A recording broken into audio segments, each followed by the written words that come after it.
예, 안녕하십니까. 이종복입니다. 1월 17일, 17이라는 숫자가 참 좋은 숫자거든요. 화면 크게 안 잡으셔도 돼요.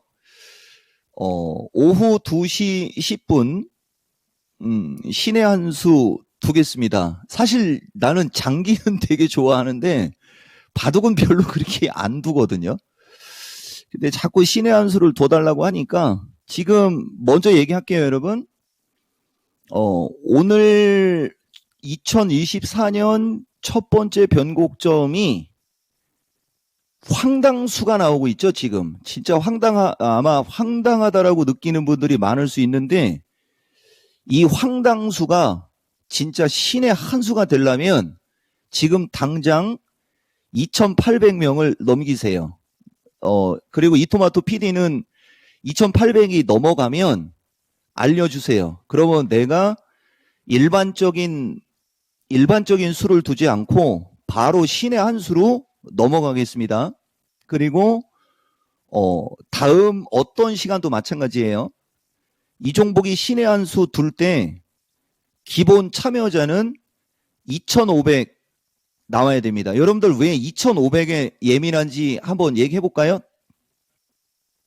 아마 여러분들은 이 얘기하면 또 깜짝 놀랄 것 같은데 이토마토 PD도 잘 모르죠. 2,500에 내가 연연하는 거. 그렇죠. 여기 시청자들 댓글창에 대답이 나와야 되거든요. 여러분들은 내가 옛날부터, 여기서 옛날은 작년 4분기를 얘기하는 겁니다. 작년 4분기에 미스터 진단 때부터 2,500에 참 연연했어요, 여러분. 그죠? 종합주가의 수 2,500이에요, 그게. 그러면 2,850을 계속 얘기하는 건 왜 그러겠어요?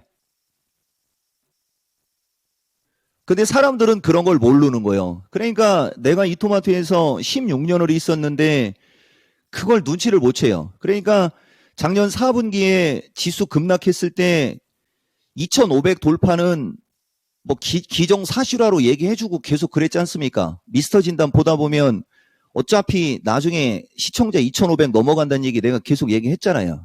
그러니까 이 시청자가 2,500 이하로 내려왔기 때문에 종합도 밀리는 거다. 지금 시청자가 2,000이다. 그럼 지수 2,000까지 밀리면 어떡할 겁니까?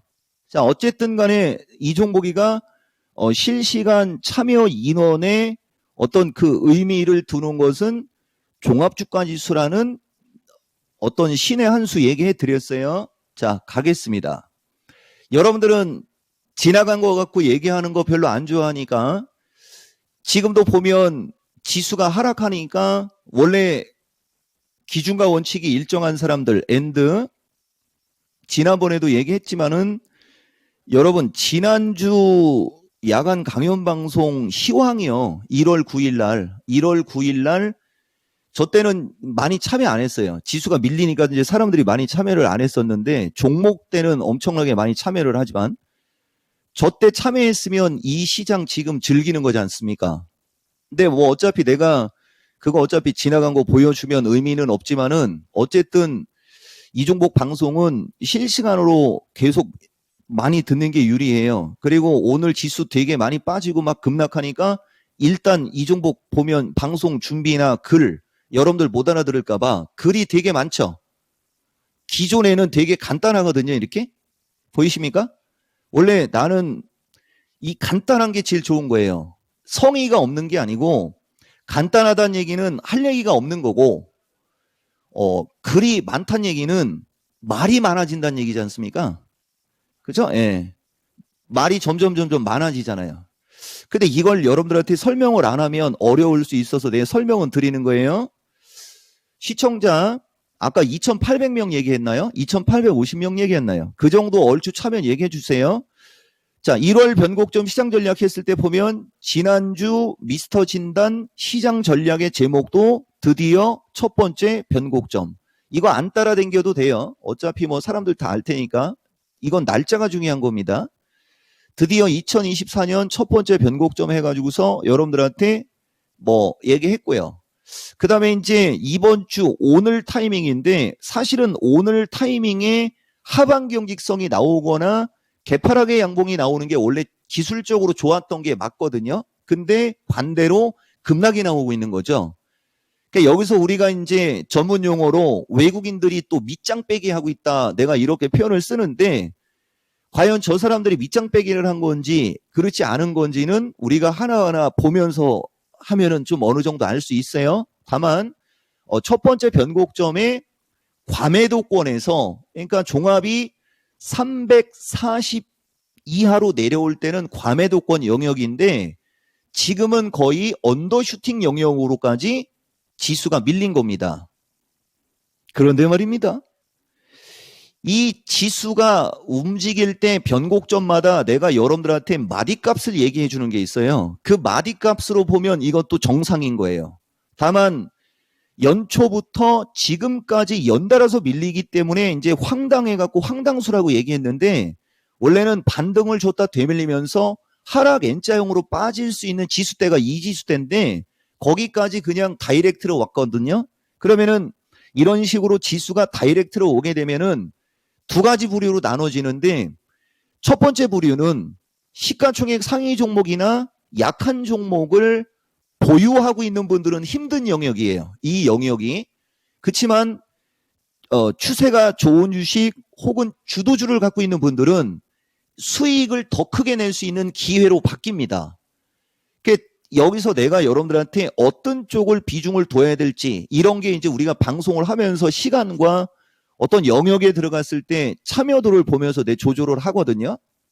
이 결론을 얘기해 드리면 이게 기준과 원칙이 있거나 1월 달에 주도주 아니면 향후에 주도주가 될 수 있는 주식을 보유하고 있는 분들은 수익을 더 크게 낼 수 있는 기회가 맞습니다. 이거 신의 한 수. 이 얘기는 신의 한 수예요. 지금 얘기는. 자, 지금 지수가 급락하는 요인은 금리 인하와 지정학적 리스크로 금리 인하 이슈입니다. 그러니까 이것도 얘기 그냥 짤막하게 할게요. 보면 지난주보다는 목소리 톤이 좀 높아졌고요. 얼굴이 조금 광택이 좀 나지 않아요? 이제 거의 감기가 이제 도망가고 있거든요. 이제 이종복이가 이제 정상 상태로 돌아가고 있는데 내 앞에서 밑장을 빼? 뭐 이런 얘기 한 건데, 윌러라는 사람이 있어요. 윌런지 월런지. 그 사람이 원래 예전에 작년도에 금리 인하 가능성 발언을 원래가 매파였던 사람이 그 발언을 먼저 했던 사람이거든요. 근데 그 사람이 어제 새벽 1시에 샬라샬라를 하면서 미국이 급락이 나왔던 거예요. 잘 올라가다가 AMD하고 반도체 관련주들이 치고 가면서 잘 가다가 금리 인하 관련해서 시장은 대여섯 번 금리 인하를 예상하고 있는데 그 윌러라는 사람은 3번 정도로 생각한다 뭐 하면서 시장 기대치에 뭐 못 미치고 막 그래가지고 어제 미국이 밀린 거거든요. 그래서 역외 환율도 급등했고 왜냐면 금리 인하가 빨리 안 들어오니까 역외 달러도 강세를 줬고 역외 환율도 급등을 했고 거기에 이제 지정학적 리스크로 인해서 우리나라 환율은 추가적으로 급등을 하면서 외국인들의 매도를 유발시키는 구조로 되어 있기 때문에 지금 지수가 급락을 하는 겁니다. 근데 저 지정학적 리스크 물론 우리가 반공의식 그러니까 우리 때는 여기서 라떼라고 얘기하면 좀 그렇지만은 그 지정학적 리스크의 경계심은 항상 갖는 게 올바른 거겠죠? 근데 뭐 내가 그런 것까지 여기서 방송에서 주식 전문가가 얘기하는 건 좀 너무 좀 과한 것 같아서 내가 얘기는 안 하지만은 주식 시장의 지정학적 리스크는 변동성 요인으로는 작용을 했어도 무너뜨리는 요인은 없었어요. 그러니까 지금 그래 변동성이 나오는 거고 설마 하면서 안심하는 건 안 돼요, 여러분. 나는 지금도 저기 한번 방송 접고 그죠? 예. 준비되어 있습니다. 자, 어쨌든 금리 인하 이슈 플러스 지정학적 리스크가 저렇게 됐다는 거죠. 근데 지금 보시면 지수가 급락을 함에도 종목 장세 성격이 강해요, 여러분. 이게 참 우리가 방송할 때 난감한 거예요. 보다시피 오늘 먼저 빠진 반도체는 무거워도 먼저 빠진 반도체는 하반 경직성이 상당히 양호하고요. 그 다음에 로봇주나 2차 전지 쪽도 포스코하고 에코프로를 제끼면 나쁜 흐름은 아니에요. 이게 이제 아까 얘기한 대로 일반적인 수를 두느냐 신의 한 수를 두느냐가 여기서 차이가 나는 거예요. 여기서. 그 다음에 이제 우리가 노멀하게 지금 보면 삼성전자, 하이닉스 외 시가상위 종목들의 추세가 약한 것이 부담인데 이건 지난번에도 얘기했었을 거예요. 뭐 삼성 SDI서부터 LG 이노베이션이나 LG 화학이나 이쪽류를 얘기하는 겁니다. 그쪽은 파가 5파급으로 급락을 하고 있기 때문에 그쪽을 보유하고 있는 사람들 입장에서는 진짜 여기가 좀 힘들겠죠. 예, 그분들까지 여기서 내가 어떻게 얘기를 하기는 좀 그렇지만은 그쪽은 지금은 과매도권의 5파급의 하락이니까 추가적으로 물타기나 비중 확대에는 자제를 하더라도 매도보다는 보유가 맞다 정도로 내가 얘기를 해주지만은 그쪽도 어느 시점에서는 LNF였죠. LNF와 같은 흐름이 나올 수도 있는 거예요, 여러분. 그 상황에 따라서. 그렇지만 저 미국 시장이 조종을 안 받은 것 때문에 내가 여러분들한테 그 부분은 좀 세게 얘기를 못하는 것도 있어요. 여기서 시간이 걸릴 수가 있는데 무슨 말이냐면은 보세요. 기존에 요새 날아가고 있는 이 엔캠 이거 지난 10월달 4분기에 제일 먼저 추천한 거죠, 여러분들한테. 이게 제일 먼저 추천했던 거예요. 얘가 저 당시에 이 주식이 가장 많이 빠졌다라고 하면서 물론 나는 이 주식을 단기적으로는 8만 원이 저항이요. 이게 이제 추세 패턴으로 설명하는 건데 거래량 밀집도에 따라 이 9만 원 돌파 시도가 나오는 것까지는 얘기가 들어갔고요. 그리고 지금은 이게 오버슈팅이라고 하는 거거든요. 가는 주식은 이렇게 잘 갑니다. 그 다음에 SKI도 마찬가지고요. LNF가 지금 얘기하려고 하는 게 LNF입니다. LNF도 지금 보면 1, 2, 3, 4, 5파급으로 급락을 하다가 돌았잖아요. 근데 이제 삼성 SDI나 LG화학 이노베이션류가 저쪽은 시가총액이 좀 되는 주식들이기 때문에 LNF라는 주식은 단독형으로 움직였기 때문에 여기서 바닥을 빨리 잡고 올라갈 수가 있었는데 이쪽 종목들은 뭉쳐서 올라가는 거라 바닥 잡기가 어렵다는 얘기를 해드리는 거죠. 여러분들한테. 시간이 좀 아마 할 거예요, 아마. 이쪽 류가 지금 갖고 있는 분들이 아마 좀 힘드실 겁니다. 여기 지금 LG화학, 그 다음에 SK이노베이션은 그나마 좀 낫네요. 그 다음에 LG이노베이션, LG에너지솔루션이죠. LG이노베이션이 아니고. 근데 LG에너지솔루션도 여기 전저점이 살아는 있기 때문에 LG에너지솔루션을 보유하고 있는 분은 그나마 조금이라도 기대감이 좀 센 건 사실이고요. 여러분 패턴 자체가 하락 직각 삼각형 패턴으로 만들어지고 있거든요. 이런 거. 그러니까 이런 설명이 이제 지금 시청자 2,800 됐는데 왜 PD 얘기 안 해요? 지금 2,798이었었는데 갑자기 20이 뚝 떨어지네. 이거 광고 들어왔나요? 어이 구글 이럴 때 광고 함부로 들어오면 되겠습니까? 이러면 다음부터는 내 시청자 안 모을 거예요. 내 방송할 때는 광고 좀 뺍시다. 자, 아까 어디까지 얘기했죠, 여러분? 이런 게 신의 한 수예요, 여러분. 그러니까 나는 여러분들이 참여 2,800 됐어요, 지금. 우리는 방송하면서도 참여자가 2,800인지 아닌지 봅니다. 고맙습니다, 여러분. 감히 일개 증권 전문가가 1,800명에서 왔다 갔다 하고 있는데 2,800을 만들으라고 한다고 1,000명을 와, 진짜 여러분 진짜 저 외국인들 밑장 빼기 할래, 진짜? 정석 프레이 갑시다. 얘기하고 싶지만 쟤네들 내 말 못 알아들어요. 자, 아까 어디까지 얘기했죠? 신의 한 수. 내가 여러분들한테 이러다 3,000명 넘어가겠네요. 가는 김에 그럼 3,000 가든지. 그 방송을 하면서 중간중간에 참여자가 많으면 자, 물 한 잔 하고 가겠습니다. 이토마토 PD가 이런 건 좀 절제를 시켜줘야 되는데. 아유, 오늘 병원 가려고 했었는데 병원 못 가겠네요.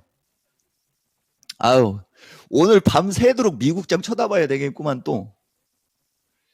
자, 어쨌든 여러분 고맙습니다. 그래서 어쨌든 간에 그러니까 1월 9일 야간 방송을 실시간으로 들었으면 얼마나 좋아요. 여러분. 이렇게 성원을 해 주셨으니까 하나만 보여줄게요. 여기 1월 9일 때도 보면 환율 1330에서 1350 부근 가는 거 경계하라는 얘기가 있긴 있어요, 여러분. 근데 환율이 1330에서 1350 부근으로 가는 걸 경계하라고 했을 때 나는 경제지표로 얘기를 한 건데 이게 지정학적 리스크로 갈지까지는 사실 저도 예측을 한 건 아니에요, 여러분. 다만 환율 1330에서 1350 부근 경계라는 얘기가 나오니까 또 저렇게 되고 있는 이런 거. 그 다음에 작년 12월 26일도 여기 보면 내가 지난번에도 얘기했듯이 보세요, 여러분. 그러니까 지금 지수 하락은 어느 정도 기준이 있으면 예측이 되는 하락이라는 얘기예요. 여기 보면 첫 번째 얘기가 이 종목은 항상 첫 번째 얘기가 나의 생각이라고 했지 않습니까? 15일, 50일, 100여일 기준에 2024년에 조정받는 타이밍을 얘기했어요. 근데 나는 이 종목은 이날 기준에 50여일 뒤에 이렇게 급락할 것으로 예상한 게 맞아요. 그렇지만 15일도 있지 않습니까? 그래 나는 원래 말을 하면 안 돼요. 말이 씨가 되는 사람이라. 그 다음 여기 지금 보면 마디가가 선물 기준에 최소 30에서 45p, 종합 기준에 200포인트 내외 조정. 이거 예측을 해준 거예요, 여러분들한테. 여러분들은 실시간으로 이걸 못 봤을 수는 있지만, 다만 이제 여기도 보면 알겠지만은 나는 조심하는 정도로만 얘기했던 거거든요. 요런 걸. 어쨌든 말이 씨가 되는 사람이라는 건 확인이 되죠, 여러분. 이게 진짜 무서운 거예요, 이런 게. 그러니까 이제 우리가 이제 염원을 담아서 이제 밀렸으니까 밀리면 올라가야 될 거 아니에요. 그 밀리면 올라갈 때 이제 가급적이면 많이 올라가는 쪽으로 여러분들한테 뭐 얘기를 하면 혹시 알아요? 그렇게 갈지? 이게 이제 이런 게 신의 한 수예요, 여러분. 그러니까 다음부터라도 저런 거는 좀 많이 좀 실시간으로 한번 들어보세요, 여러분. 자, 패스할게요. 어쨌든 지수가 급락해도 종목 장세 성격이 강한 게 이제 그런 게 있고요. 그 다음에 삼성전자 하이닉스 쪽 마찬가지로 삼성전자 하이닉스 쪽도 지금은 매수를 노리는 게 맞는 거고요. 이 신의 한 수 얘기해 드린 거예요. 다만 이제 여러분들이 그런 주식을 매수를 노리거나 매수를 하실 때 탄력을 생각해야 돼요. 탄력은 그쪽이 당분간은 아마 약할 겁니다. 그러니까 지속적으로 지금 시점에서 여러분들 계좌가 빨리빨리 늘어나려면 최근에 좋은 주식을 하셔야 된다는 얘기죠. 3천이 넘었다고요? 아니 자 여러분 이거 그렇다고 해서 이게 내일 당장 지수 안 올라가요, 여러분. 고맙습니다. 일개 증권 전문가가 2,800 넘기라고 했다고 3,000까지 넘겨주셨다는 거는 이거 갈수록 부담 가는데요. 그래도 하여튼 쥐어 짜겠습니다. 열심히 하겠습니다. 자, 주식시장 지수 분석. 종목 장세 기법은 솔직하게 얘기해드리면 뭐 여러분들 알다시피 뭐 기법하면 이 종목이고 지수 분석, 차트 분석은 뭐 타고났잖아요. 그래서 선착순은 거의 마감이 맞아요. 지금 솔직히 마감됐는데 추가 공지가 나갈 거니까 지속적으로 관심 부탁드리겠어요, 여러분. 좋은 일 있을 거예요. 그 다음에 이제 거래소 코스닥 차트 설명인데 이게 39분 이상 가면 안 돼요. 이통화도 PD가 이번에 내용이 39분을 넘어가게 하면 안 되니까 39분 되면 얘기해 주세요. 자, 보세요, 여러분. 지금 거래소를 보면 우리가 보통 변곡점을 놓거나 추세 패턴을 놓을 때 이게 끝자락에서는 보통 완마디 끝자락은 하방 경직성이 나오는 게 보통이에요. 근데 지금 보다시피 끝자락이 엄청난 음봉이 나오고 있거든요. 여기가. 그러면 항상 종합은 이렇게 끝자락에서 엄청난 음봉이 나오면 거의 바닥이 나왔었는데 저점이 거의 나왔거든요. 근데 꼬리가 달려야 돼요. 여러분, 이게 강력한 변곡점 끝자락에서 강력한 하락이 나왔을 때는 막판으로 가면서 꼬리가 길게 달리든지, 그럼 여기에 꼬리의 기준은 지금 327 언저리까지 밀렸으니까 330쪽까지 땡기는 꼬리가 나와야 되는데, 지금 상황에서는 그 꼬리가 나오기는 쉽지는 않고요. 그럼 한 가지가 오늘 밤 미국도 빠지는 차트거든요. 저거는 오늘 밤 미국이 빠지더라도 내일 개파락의 양봉이 나오든지, 아니면 오늘 밤 미국이 오늘도 버텨서 오늘의 하락에 최소 30% 이상, 한 3, 40%를 장악하는 양봉이 나와야 거기가 바닥의 확률이 높은 거예요. 이것도 신의 한 수인데 이건 여러분들이 확인해야 되는 내용입니다.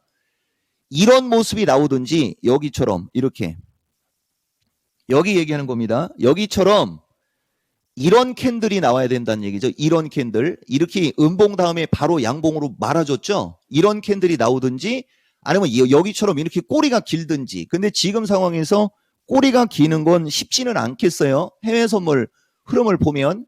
그리고 어떤 상황에서도 마찬가지로 이렇게 변곡점 끝자락에서 큰 봉이 나올 때는 바로 다음이나 다다음 날 바로 들어주거든요. 이런 캔들이 이제 하루 이틀 내에 나오게 되면 이제 여기가 저점에 대한 신뢰도가 높아지는 거예요. 대신 이제 반등을 줄 때는 350을 못 넘어가는 거니까, 어쨌든 요 저점을 어떤 식으로 노려야 되고 저점을 어떻게 예측해야 되는지 정도는 여러분들한테 한번 팁을 한번 드려봤어요. 그리고 우리나라 시장은 이 마디 값으로 놓고 보면 여기가 365고 325를 찍었다라고 가정을 하면 40이 빠진 거지 않습니까? 원래 30에서 45라는 얘기는 30, 35, 40, 45가 다 들어가는 거예요. 그러면 몇 단위를 거친 거예요? 이거 거쳐 지나갔죠? 이거 거쳐 지나갔죠? 거의 여기까지 왔지 않습니까? 절반까지 내려온 거거든요. 좀 과해요. 솔직히 얘기해드리면 내가 여러분들 듣기 좋으라는 소리로 얘기하는 게 아니고, 이거는 좀, 그쵸? 예, 좀 과한 게 맞고요. 이럴 때일수록 집중을 해가지고 저자들을 역이용해야 되는데, 그러려면 핵심 종목을 해야 됩니다. 내가 만약에 오늘 신의 한 수를 둔다면 하루 이틀 등락 혼조가 나올 수는 있으나, 아직 시간이 있죠. 조금 있다. 자, 말 나온 김에 하루 이틀 등락 혼조는 나올 수는 있으나 칩 관련주, AI 관련주, 로봇 관련주, 2차 전지 분리막 관련주 등 매수가 맞다. 이 얘기를 하려고 했었던 거예요. 근데 이게 일반적인 노멀한 사람들한테는, 지금 여러분들은 아까도 얘기했듯이 삼성전자나 하이닉스나 삼성 SDI나 LG화학이나 뭐 LG 에너지 솔루션이나 아니면 뭐 주성 엔지니어링이 등 포스코 퓨처든 포스코 홀딩스든 에코프로 BM 등 이런 걸 보유하고 있는 분들이 많잖아요. 그래서 수익이 날 수 있는 주식을 얘기를 안 하고 그들이 어떻게 움직이는지를 설명을 해주는 게 일반적으로 여러분들의 어떤 생각대로 방송을 하는 거고, 지금은 내가 생각하는 걸 얘기한 거예요, 여러분. 그러니까 만약에 여러분들이 그쪽을 보유하고 있는 분들은 보유하고 있는 대로 비중 조절하면서 잘 버티시고, 그 다음에 최근에 대응이 된 분들은 대응이 되는 그 흐름을 이어가야 됩니다. 주식이든 뭐든 내가 가끔 가다가 주식 얘기할 때 포카 얘기를 더러 자주 얘기해 주는데, 나는 지금도 가끔 좀 내가 좀 휴식이 필요할 때 여테리비로 로얄 포카 하거든요. 팝콘 게임 로얄 포카. 승률은 22%가 안 돼요. 승률은 22%가 안 되지만은 돈을 떼어본 적이 없습니다. 그리고 먹으면 엄청나게 크게 먹고요. 그러니까 내가 이길 때는 되게 크게 이기고 질 때는 그냥 져주는 거예요. 중간중간에 뺑기도 치고요. 속임수 카드를 쳐야 상대방들이 내가 진카 칠 때 따라오거든요. 육참골단이라고 해갖고 일부러 판때기가 작을 때는 내가 뻥카 치는 걸 보여줍니다. 근데 이제 나한테 좋은 패가 들어오면 그 중간중간에 뻥카를 쳤기 때문에 나한테 좋은 패가 들어오면 다 엮이는 거죠. 뻥카인지 알고. 주식도 똑같은 거예요, 여러분. 일반적인 수준으로 시장 대응을 할 경우하고 남들과 다른 대응을 할 경우의 차이점은 수익을 낼 때 크게 내는 거하고 손실을 볼 때 짧게 손실을 보는 거예요. 그러면 그 게임을 할 때도 나는 2000판을 치면 1000판은 죽어요. 절반 이상은 그냥 죽습니다. 내게 아니다라고 생각하고 그냥 그 판을 접는단 말이에요. 그 주식도 그렇게 해야 되는 거예요. 그러니까 지금 시점에 내가 솔직하게 얘기해주면 시가총액 상위 종목들 쪽은 원래 그 패를 갖고 있으면 기대감이 꺾이는 패. 우리가 그 게임으로 얘기하면 다이, 죽는 패. 그 다음에 로봇, AI 막 이런 쪽은 크게 먹는 패. 이렇게 되는 뜻으로 말씀드린 겁니다. 지금 얘기 이해가 좀 좋았죠? 쉽죠, 여러분? 주식 그렇게 하는 거예요. 주식은 하시려면 그렇게 하는 거예요. 그래서 이제 참여 인원수는 지금 얘기 좋지 않습니까? 예, 기립박수 나와야죠, 이런 거. 먹을 때 크게 먹는 사람이 잘하는 거예요. 깨질 때 작게 깨지고 먹을 때 크게 먹는 건데, 그러면 여러분들이 깨질 때 작게 깨질 때는 들어가서 비중 축소를 빨리빨리 하는 건데, 나는 그런 쪽을 얘기하는 게 아니고 애시당초 그쪽을 안 들어간다는 얘기죠. 애시당초 그쪽을 안 들어가는 거예요. 애시당초. 그리고 내가 들어갈 쪽을 보고 있다가 그 패가 왔을 때 거기다가 밀어넣는 거죠. 근데 방송에서 이런 얘기는 원래 얘기하기가 좀 곤란한 얘기 해드린 겁니다. 그 다음에 코스닥 옵션 가격부터 얘기해 드릴게요. 옵션 가격 구조상으로는 다음 주 월요일 월모를 봐야 되는데 본월물은 변동성장 지속가격입니다. 그러니까 여기서도 신의 한 수를 더 드리면 변동성장이 지속되는 가격일 경우에는 대형주하고 단기급등 개별주 분리. 그래서 아까 이윤지 앵커가 해운주하고 뭐 이쪽 지금 전쟁 관련주 막 날라댕기거든요. 저런 거 따라 붙는 사람들은 지금 단기적으로는 수익이 났을지는 모르겠지만 다음날 시초가 마이너스 15% 개파락에 하한가 가고 그러면 돈 못 벌어요. 그러니까 옵션의 가격이 변동성장이 지속되는 가격이 나타날 때는 대형주하고 단기 급등하는 개별주는 분리하는 거니까 걔네들은 그냥 빼버리는 거죠. 그게 신의 한 수입니다, 여러분. 그리고 코스닥 지수도 보면 이게 지금 코스닥 지수거든요. 지금 추세대로 움직이고 있잖아요. 그러니까 이제 여기가 이제 어려운 거예요. 이 코스닥 지수가 지금 치고 가다가 밑으로 지금 흘러내리고 있거든요. 그러면 작년 6월 말 때 이 흐름하고 유사한 흐름이 나와줘야 되는데 이 흐름하고 유사한 흐름이 나와줘야 이제 여러분들이 좋거든요. 이걸 내가 장담을 못하는 거죠, 지금. 저 미국 시장 때문에. 만약에 나스닥 시장만 지금 16,300원저리에 왔다면 저쪽과 같은 걸 예상할 수 있는 위치예요. 근데 지금 나스닥이 16,900에 붙어 있기 때문에 그게 좀 어렵고, 그렇게 되면 만약에 지난 6월달과 같은 흐름으로 다 전개가 안 된다면 지금 이 시장은 여기냐거든요. 지금 여기. 그럼 만약에 이쪽이면은 여기서 이쪽이면은 이쪽으로 반등을 줘도 이렇게 밀릴 수 있는 차트가 되는 거고, 만약에 이쪽이라면 1차적으로는 여러분들이 내가 오늘 신의 한 수에서 뒀던 주식들은 아마 수익을 챙길 수 있는 기회가 나올 겁니다. 그럼 수익을 챙길 수 있는 기회가 나오는 지수대가 얼마냐면은 코스닥은 1365에서 1365 이상 부근, 이 정도 지수대로 갈 때는 코스닥 지수는 다시 조정을 염두하는 지수대로 바뀝니다. 그리고 지금은 1320에서 1280 부근, 1320에서 1280 부근이 지지의 역할이 되어야 되고, 여기가 지지의 역할이 될 확률이 있어요. 다만 아까도 얘기했듯이 나스닥이 애매해서 내가 여러분들한테 뭐 자신 있게 얘기는 좀 사실 좀 그래요. 저도 나스닥을 제끼면 여기가 지지가 돼서 이쪽으로 반등 줄 수 있고 이번 변곡점에서 아까 얘기해드린 대로 AI, 칩, 기판, 로봇 이런 쪽 그죠? 예. 온 디바이스도 마찬가지고요. 그쪽이 수익이 좀 잘 날 수 있어요. 그쪽이 여러분 이게 내가 여러분들한테 해드릴 수 있는 거예요. 그리고 지금 이제 왔으니까 주도주 전략인데 아유 승차다. 여러분 지금 30분 동안 커피 2모금 먹고 절 2번 했어요. 그죠? 좀 쉬엄쉬엄 가야 되는 거 아니에요?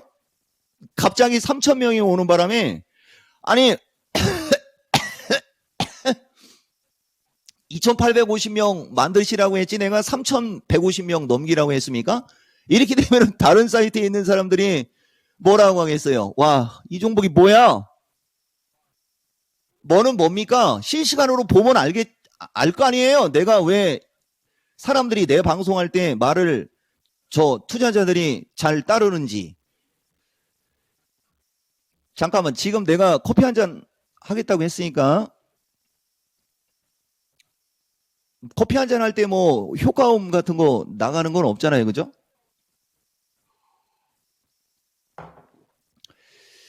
지금 어쨌든 여러분들한테 얘기해 드린 거의 핵심은 지수와 시가총액 상위 종목들은 좀 불리하다는 얘기고 AI 관련주하고 로봇 관련주하고 칩 관련주하고 그쪽 종목들은 여기가 기회다라고 얘기를 한 거예요, 여러분. 지수는 조금 더 밀릴 수는 있어도 언더슈팅 영역이 맞고 그 일환에는 외국인 매도인데 외국인 매도가 금리 인하 이슈 플러스 지정학적 리스크에 의한 환율 급등에 따라서 외국인들 매도가 나오는데 저 금리 인하 이슈하고 지정학적 리스크는 우리가 예측 불가능, 지정학적 리스크 같은 것은 뭐 우리가 쉽게 예측하거나 그러는 거 아니지 않습니까? 그렇기 때문에 그렇다 뭐 그런 얘기 해드린 거예요, 여러분. 그리고 아까도 말씀드렸듯이 일반적으로는 지금 현재 시점에서는 관망을 하면서 해외 시장을 보고 여기서 해외 시장 보는 게 아까 얘기한 대로 나스닥 기준에 16,300 플러스 마이너스 언저리로 밀리는 걸 얘기하는 거예요. 16,300 플러스 마이너스 쪽으로 밀리거나 나스닥이 17,150을 넘어가거나 그죠? 예, 그러니까 넘어가거나 밀리거나를 확인하면서 그런 식으로 전개가 되게 되면 단기간에 급등했던 환율이 어느 정도 누그러질 것이고 강력하게 매도로 일관했던 외국인들이 매도가 멈춰지면서 이들은 주식을 지금 한 10여 조 산 거 안 팔았다고 했지 않습니까? 그 주식 산 것 때문에 선물에서 매수가 들어오면서 지수가 올라갈 확률이 높아지는 구간이 오거든요. 일반적으로는 그럴 때 베팅을 하시오라고 하는 게 일반적인 거. 근데 그런 걸 다 확인을 하고 하면 이미 종목들은 밑에서 어떻게 된다고요? 이미 밑에서 올라가 버립니다. 그러니까 최소한 오늘 이 종목 방송을 실시간으로 시청하시는 분들은 요거를 좀 한번 체크해 보세요. 그 여러분들이 봐야 될 거는 나스닥이에요. 나스닥이 17,150대로 가느냐, 16,300 플러스 마이너스 쪽으로 오느냐 정도 확인하시고 그 다음에 비중 늘리면 되는 거죠. 그렇게 되면 환율은 당연히 밀릴 것이고 외국인은 매수를 할 거거든요. 대신에 이제 일반적으로 그렇게 보고 있다가 하는 경우보다 그렇게 보고 있는 것은 그냥 노멀한 대응 전략인 거고 기준과 원칙이 있거나 내가 아까 얘기했듯이 이 방송에서 여러분들한테 성원에 보답하는 어떤 그런 우리는 어쨌든 투자 수익을 내기 위해서 주식을 하는 거니까 돈은 이쪽에 있다라는 거를 여러분들한테 주장하는 거죠. 그리고 항상 얘기하지만 마코틀리그는 가봐야 하는 거고 그 다음에 이제 우리가 섹터별로 총평을 얘기해주면 반도체는 좀 무겁습니다. 여러분. 예, 반도체는 그러니까 무겁다는 얘기는 단기간에 반도체 쪽이 급등할 확률이 떨어진다는 얘기를 하는 거예요. 무겁다는 얘기가 그걸 뜻하는 거거든요. 그리고 이따 시간 되면 내가 차트 한번 보겠지만은 아마 시간이 부족할 거요. 아마 부족할 거예요, 여러분. 그 다음에 디바이스 섹터는 양호한데 여기 지금 초성으로 나와 있잖아요. 여러분들은 분명히 TSE라고 얘기할 수도 있는데 아니에요, 여러분. 그건 차트가 밑으로 밀려 있잖아요. 디바이스 섹터 중에 초성이 티긋인 세 글자 주식이 있어요. 그거 미스터 진단에서도 몇 번 얘기했거든요. 그런 주식이 지금은 추세 패턴이 양호한 거고 그런 주식이 좋다는 얘기입니다.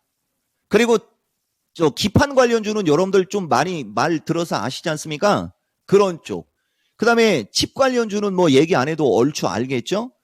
그럼 칩 관련주나 기판 관련주나 그 초성이 티긋인 세 글자 지금 그죠? 그런 주식들은 보면 분명히 추세가 우측으로 가고 있거든요. 우측으로 가는 상태에서 61선이 상방이에요. 그리고 오르락 내리락 오르락 내리락 오르락 내리락으로 가거든요. 그러니까 그런 주식을 저점 매수하면 지수 반등 나올 때 걔네들은 치고 가면 추세가 강화되기 때문에 인공지능이나 검색기가 매수 시그널을 주게 됩니다. 그러면 인공지능과 검색기 매수 시그널 보고 달려드는 사람들이 또 생길 거 아니에요. 거기서 팔아먹으면은 인공지능하고 검색기 역이용하는 게 되는 거잖아요. 그죠? 그 다음에 코스닥, 에코프로, BM 같은 것은 프로그램 매수를 등에 업으려고 하는 거고. 그러니까 코스닥 종목에 프로그램 매수가 들어온다는 뜻이 아니고 코스피 200에 어쨌든 프로그램 매수가 들어오지 않습니까? 그럼 프로그램 매수가 들어오게 되면 그만큼 수급이 어느 정도 나한테 보탬되는 쪽으로 가잖아요. 그걸 활용하는 거예요. 시가총액 상위 종목들은 그걸 활용하는 거거든요. 그러니까 지금은 프로그램 매도가 출회가 되고 있고 종목들이 전체적으로 매수세가 약해서 밀리니까 보세요, 여러분. 이 되게 중요한 얘기인데 자, 지금 시장은 여러분들 연말장에 슈퍼콘덴고 얘기 들어봤죠? 그래서 연말장은 죽어도 지수가 밀릴 수 있는 흐름이 아니다라고 하면서 무조건 배당을 받아야 된다 하면서 여러분들한테 영상을 아마 만들어서 준 적이 있을 겁니다. 기억나나요? 근데 지금은 그거에 후유증이 나오는 거예요, 여러분. 역으로. 그러니까 무슨 얘기냐면은 에코프로 BM을 얘기를 해야 썸네일이 나와서 조회수가 나오니까 지금부터는 2차 전지 쪽 위주로 한번 좀 설명해 드려 볼게요. 연말장은 슈퍼백오데이션에 의해서 주식시장이 올라갈 수밖에 없는 무조건 올라가는 구조였던 거 얘기했었고요. 여러분들한테. 보다시피 작년 연말장 보세요. 그냥 12월 달 장을 보면 하루도 안 빼놓고 차익거래, 비차익거래에서 프로그램 매수가 어마무시하게 들어왔죠. 작년 연말장, 작년 12월 달 보면 12월 1일부터 12월 말까지 더군다나 막장일 날도 12월 막장일 날은 프로그램이 10조가 들어왔어요, 여러분. 이렇게 어마무시하게 프로그램이 들어왔다가 보세요. 그 뒤에 베이시스가 슈퍼 울트라 획쇼핑 슈퍼콘덴고가 프로그램 이 베이시스가 약간 줄어들으니까 프로그램 매수가 약간 둔화되더니 비차익은 매도가 나오기 시작했고요. 그 뒤에 보면 베이시스가 점점 축소가 되면서 허구한 날 프로그램 매도가 출회가 되고 있지 않습니까? 이러니까 지수는 밀릴 수밖에 없고요. 이러니까 시가총액 상위 종목들이 프로그램 매도의 영향으로 밀릴 수밖에 없고요. 그중에 2차 전지 섹터의 시가총액 상위 종목들은 개인 투자자 위주로 매수세가 유입되어 있는 쪽인데 프로그램 매도가 출회가 되는 악순환에 저 시점에서는 개별 종목들 이 전화번호는 어떻게 알고 이렇게 스팸이 맨날 옵니까? 이거 누구한테 따져야 됩니까?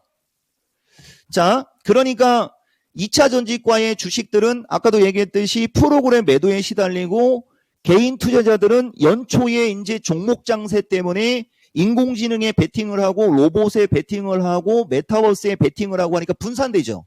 거기에 테마주 득실거리죠. 뭐 전쟁 날 것 같다고 전쟁주 날아가고 저쪽에서 전쟁 났다고 해운주 날라댕기고 막 그러면은 소외받을 수밖에 없는 구조로 되는 거죠, 여러분. 이런 게 되게 중요한 거거든요. 이런 것은 여러분들이 한번 배워두면 좋아요. 그러면서 지금 보면 베이시스는 점점 줄어들고 있고 비차익 쪽에서 매도가 계속 출해되지 않습니까? 이것도 여러분들이 계산을 하면 쉽게 알 수 있어요. 무슨 얘기냐면은 작년 연말장에 작년 12월 달부터 들어온 비차익 쪽의 매수를 합해보고 연말장에 들어온 비차익 쪽의 매수를 합하고 그 다음에 지금 출해되고 있는 비차익의 매도를 합해서 빼보세요. 그러면 대충 비차익에서 추가적으로 나올 수 있는 게 어느 정도인지 가늠이 됩니다. 차익거래 쪽은 베이시스에 의해서 기계적으로 나오는 거라 계산이 딱딱 떨어지는데 비차익은 계산대로는 안 움직입니다. 계산대로는 안 움직이지만은 아까도 얘기했듯이 우리 같은 사람들이 시장을 바라볼 때 이 정도면은 프로그램 매도가 많이 좀 나왔어. 이 정도면 미국 시장이 좀 많이 밀렸어. 근데 저 미국 시장이 많이 밀려 있어야 되는데 이제 안 밀린 것 때문에 내가 단정형으로 얘기 못하는 건 계속 얘기해 드렸으니까 미국장 잘 보셔야 돼요, 여러분. 그건 이제 제끼고 갈게요. 미국장이 어느 정도 위치에 왔어. 프로그램도 어느 정도 나올 만치 나왔어. 종목들도 어느 정도 밀릴 만치 밀렸어. 여기에 베이시스가 콘덴고가 강화가 될 경우에 다시 프로그램 매수가 유입되면서 삼성전자 필두로 시가총액 상위 종목들이 움직임이 좋을 때 기관하고 외국인들의 매수세가 유입되어 있는 로봇이든 반도체든 뭐 2차 전지든 그쪽을 치고 들어가면 그냥 사자마자 먹는 게 되는 거죠. 이게 신의 한 수예요, 여러분. 이런 게. 자, 패스할게요, 여러분. 지금 몇 시죠? 근데 오늘처럼 장 폭락하는 날 실시간으로 이렇게 방송하면 되는 겁니까? 여러분들한테 이토마토 PD한테 물어보는 거예요. 그냥 여러분 미국 시장이 해외 시장이 좀 불안불안하고 지정학적 리스크로 인해서 외국인들 매도가 강화되면서 종목이 많이 빠지거든요. 이런 식으로 좀 해설하고 그러면 나도 편한데 왜 2850을 처음서부터 넘겨가지고 지금 여러분들 오늘 내용 이거 진짜 다 신의 한 수 둔 거예요, 여러분. 그냥 날 것으로 내가 생각하는 거 다 얘기해 드린 거고 내가 시장을 보는 나의 어떤 노하우나 이런 거 얘기해 드린 거예요. 여기에 옵션의 가격 구조와 옵션의 가격 구조가 클 때, 옵션의 가격이 크면서 변동성을 유발시킬 때 거래소 시가총액 상위 종목하고 단기 급등형 개별주가 위험하다는 그런 것들은 그거 진짜 엄청난 얘기인 거거든요, 여러분. 그건 평생 써먹는 거예요. 그런 거는. 그리고 좀 전에 프로그램 얘기한 것도 파생을 좀 하는 사람들이 어느 정도 설명을 좀 해줄 수 있는 내용이거든요. 그게. 근데 그 중간에 이제 비차익과 차익이 이제 내가 보는 추세 패턴에서 그 위치에 어떻게 활용하는지 그런 것들은 여러분들한테 지금 실시간으로 이종복이가 얘기한 겁니다. 그런 걸 잘 여러분들이 체크하셔야 돼요, 여러분. 그런 부분을 못 알아들어도. 그래서 어쨌든 요렇고요. 우선 아까 얘기한 대로 포스코하고 에코프로 쪽을 먼저 얘기해 드려볼게요. 지금 에코프로 BM인데 물론 오늘 4%가 밀리거든요. 4%가 밀리지만은 거래량이 크게 늘지 않는 선에서 어쨌든 이평선 정배열로 나쁘지 않은 흐름이고요. 보유하고 계신 분들은 보유가 맞는 거고 이쪽이 이제 하루 이틀 근간의 매수 타점을 잡으면 30만 원 위로 올라가는 어떤 그게 이제 나오면 여러분들도 좋고 이종복도 좋겠죠. 추세 패턴이 지금 양호하다는 얘기고 에코프로 BM은 자, 그다음에 이제 포스코 퓨처는 약간 지금 추세가 좀 늘어지고 있거든요. 근데 이제 이것도 여기 기준 양봉은 있는데 어차피 나중에 올라갈 거라고 봤을 때 이 주식이 밀리는 것은 그렇게 나쁘지는 않아요. 다만 오늘 밀리는 모습은 추세가 좀 기분이 안 좋은 건 사실이고요. 여기서부터 여기까지 올라간 폭과 기간 그 다음에 이쪽으로 밀린 폭과 기간 쪽으로 봤을 때는 우리가 이제 중심 이론적으로 따지게 되면 누차 얘기지만 이거는 30만 원 초반대가 33만 원대 그 다음에 이제 30만 원 초반대 뭐 나쁘지 않다라는 얘기는 했는데 기술적으로 숨 쉴 공간이 없다가